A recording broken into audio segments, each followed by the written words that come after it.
En el mundo del fútbol puedes brillar ya sea anotando goles, regateando brillantemente, haciendo pases increíbles o destacándote al detener a otros jugadores con tu defensa. Pero luego está una ruta que estadísticamente es la menos común: defender tu arco como arquero. Pero me creerías si te dijera que hace un par de décadas hubo alguien que quería brillar de todas las formas. Un arquero adicto tanto a detener como a marcar goles increíbles por sí mismo. No quería limitarse a jugar solo dentro del área, haciendo lo que ningún otro arquero antes de él había hecho. Redefinió completamente la posición, a veces comenzando el partido como arquero y luego cambiando en el entretiempo para jugar como delantero.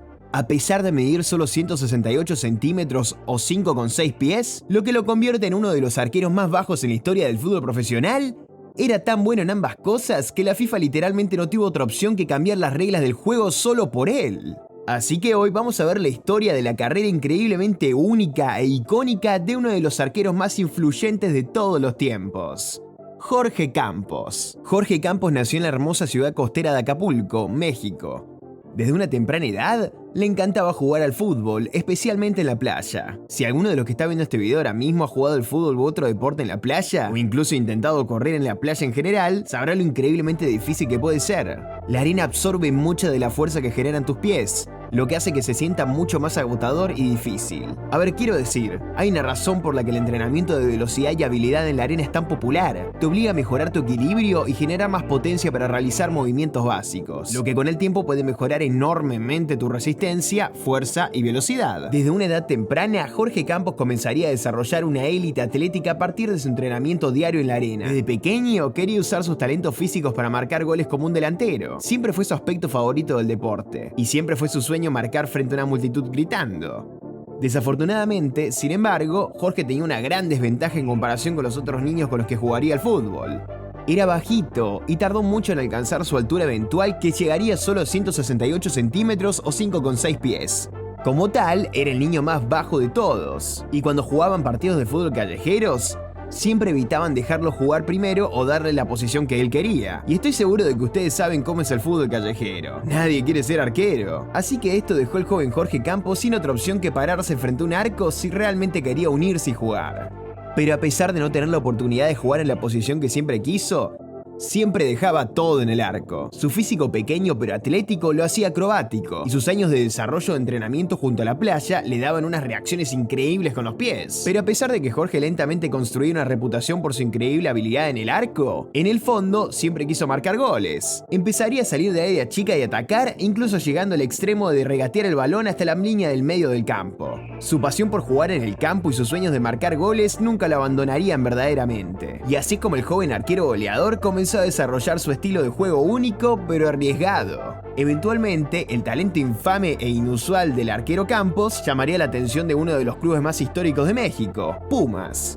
En 1988, a pesar de su estatura poco impresionante, el club no dudó ni un solo segundo en ficharlo después de ver lo increíble que era como arquero. Como dije, a pesar de su tamaño pequeño, la posición de Campos, su tiempo de reacción, su atletismo acrobático y su ferocidad inigualable en dedicación fueron suficientes para compensar completamente su falta de altura. Y para colmo, era un arquero increíblemente valiente y compuesto que era sorprendentemente bueno con los pies, en su toque y control. Pero unirse a un club como un joven de 19 años inicialmente lo mantendría en el banquillo como arquero suplente. Después de su primera temporada llena principalmente de inactividad, haciendo un total de 8 partidos, eventualmente se cansaría de calentar el banco. Quería demostrar algo de alguna manera, así que el joven Campos continuamente le pediría a su entrenador que le pusiera como delantero. Y después de semanas y semanas de preguntar incansablemente, su entrenador finalmente decidiría darle una oportunidad. Pero nadie podría haber imaginado cómo eventualmente resultaría cuando el portero suplente de 168 centímetros fue sustituido en el campo como el delantero principal. Los resultados fueron casi increíbles, ya que Jorge Campos llegaría a marcar 24 goles en una sola temporada. Esto significaba que algún arquero suplente aleatorio de 20 años ahora estaba compitiendo por el título de máximo goleador de la Liga MX, estando solo un puñado de goles de ganar realmente el premio. Robó el espectáculo a todos, con más y más personas queriendo ver a este jugador inusual. Luego, la siguiente temporada, lo desarrollaría aún más e impresionaría tanto a su entrenador que eventualmente tomaría la posición de arquero titular. Pero a pesar de estar en el once inicial, Campos aún no estaba satisfecho del todo. Seguiría jugando como delantero, porque durante el entretiempo se cambiaría su equipación de arquero y sería sustituido como delantero durante el resto del partido.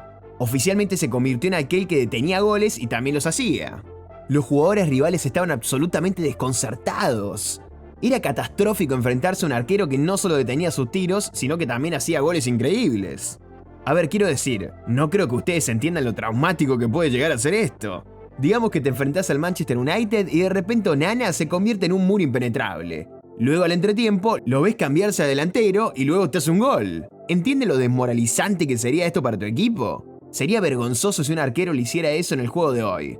Pero para aquellos que apoyan a Pumas y a Jorge Campos, fue extraordinariamente entretenido y asombroso gracias a su brillante talento para detener y hacer goles. Jorge Campos se convirtió básicamente en un ícono de culto, volviéndose increíblemente popular no solo en México, sino ganando una reputación mundial como el arquero más entretenido en el deporte. Se volvió tan popular que empresas como Nike comenzaron a contratarlo para campañas de marketing, ya que fue el primer arquero en tener contratos lucrativos con marcas de renombre.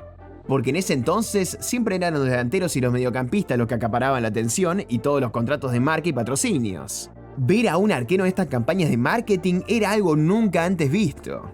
Jorge Campos sabía cómo robarse el protagonismo tanto dentro como fuera del campo. Personas que ni siquiera eran fanáticas de México o del club para el que jugaba venían a verlo jugar. Él, por supuesto, era muy consciente de esto, y para llamar aún más la atención fue el primer arquero en usar colores llamativos como vestimenta, incluso diseñando sus propios uniformes coloridos y vibrantes, porque amaba los colores cálidos y alegres de su infancia junto al mar, lo que lo convirtió en un ícono único para esos kits de fútbol tan distinguibles. Si eso solo lo haría destacar aún más. Jorge Campos no era solo un arquero, realmente sabía cómo entretener y maravillar a la multitud. La gente coreaba su nombre mientras él salía confiadamente del área penal para regatear el balón a velocidades increíbles. También fue uno de los arqueros más audaces que hubo, saliendo increíblemente lejos del arco para detener un pase largo o despejar cualquier cosa que consideraba una amenaza, lo que hoy, por supuesto, se vería como increíblemente arriesgado. De hecho, el juego de Campos como arquero fue tan brillante que en 1993 sería galardonado como el Balón de Bronce al mejor portero del mundo de la IFFHS, justo detrás del legendario Peter Schmeichel y Sergio Goycochea. Esto nos lleva a la Copa Mundial de 1994, que desató la controversia en torno a su estilo de juego increíblemente único. Muchos equipos protestarían, argumentando que México tenía una ventaja con un arquero que podría convertirse en delantero en cualquier momento. Considerarían como si México tuviera un jugador extra en su plantilla, así que después de muchas quejas, la FIFA no permitiría la posibilidad de que un arquero también fuera registrado como delantero en el mismo partido, lo cual honestamente arruinaría la singularidad del arquero mexicano. ¿Quién más lo haría, sinceramente? El argumento no tiene sentido para mí, y simplemente debería haberse permitido. De todas formas, no solo habría popularizado más el puesto de arquero, sino que habría traído alegría a los espectadores, algo que se supone que el fútbol debería hacer, pero ya sabes cómo es la FIFA. Con varios clubes, Jorge Campos logró un éxito notable, ganando una primera división de México con Pumas, un torneo de invierno con Cruz Azul, una MLS Cup y una US Open Cup con Chicago Fire. De hecho, recibió el guante de oro de la primera división mexicana durante 5 temporadas consecutivas, desde 1991 hasta 1995. También ganó la Copa Oro de la CONCACAF 2 veces, con la Selección Nacional Mexicana, en 1993 y 1996. Y después de 16 años de su increíble estilo de juego como arquero, el inmortal Jorge Campos se despediría del deporte. A pesar de nunca jugar en grandes clubes o grandes ligas, logró convertirse en un ícono global del fútbol y un pionero de puesto de arquero que inspiró a innumerables arqueros de la próxima generación a interesarse en lo que se consideraba una posición bastante aburrida. E incluso a pesar de su retiro, su reconocimiento como arquero siguió creciendo en todo el mundo. Lo que Campos ha hecho por el puesto de arquero, tanto al hacerlo genial como el popularizarlo como el primer atleta comercial de Nike en esa posición, mientras también se convirtió en un ícono de la cultura pop en México y en todo el mundo, realmente merece su respeto. A ver, quiero decir, incluso fue lo suficientemente importante en ese momento como para estar en el mismo comercial con Ronaldo, Paolo Maldini, Eric Cantona, Luis Figo y Patrick Kluivert, solo mostrando lo icónico y popular que era como arquero, y demostraría que a pesar del tamaño más pequeño, sus habilidades tanto en el puesto de arquero como en la anotación de goles como delantero son algo que nunca se ha vuelto a ver, lo que lo convierte en uno de los futbolistas más únicos de la historia.